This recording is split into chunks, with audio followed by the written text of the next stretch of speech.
अस्सलाम वालेकुम one class बच्चों, आप सब कैसे हो। उम्मीद है कि आप लोग बिल्कुल ठीक और खैरियत से होंगे और अपना काम साथ साथ करते होंगे और साथ ही अपना जो आप लोगों का याद करने का है वो भी याद करते रहे होंगे। तो अब सब बच्चे जो हैं वो अपनी मुताला इस्लाम की बुक खोल लें। बच्चों हम लोग जो है वो सबक नंबर 7 कुरान मजीद जो थे वो पढ़ रहे थे और इसकी रीडिंग हो गई थी और उसके बाद हमने क्या किया, हमने इसका बुक वर्क भी कर लिया।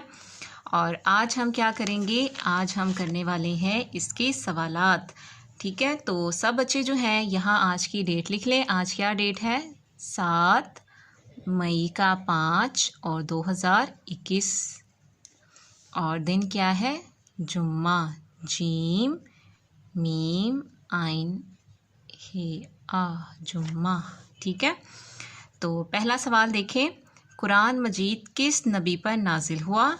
तो हम यहाँ क्या लिखेंगे, क्या किस नबी पर नाजिल हुआ है, हज़रत मोहम्मद पर।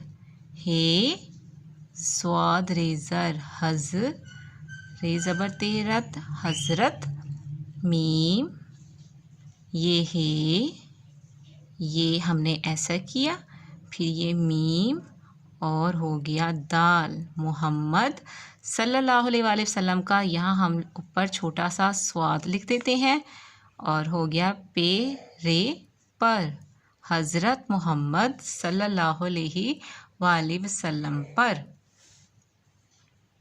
ठीक है, अब दूसरा सवाल क्या है, कुरान मजीद किस रास्ते की तालीम देता है, नेकी के। किस रास्ते की तालीम देता है, नेकी के। ये नून, ये काफ, ये काफ छोटी ए की, नेकी, काफ बड़ी ए के, नेकी के। कुरान मजीद हमें नेकी के रास्ते की तालीम देता है। आगे, कुरान मजीद की कुल सूरतों की तादाद बताएं कि कुरान मजीद में कितनी सूरतें हैं, 114, 114, 114।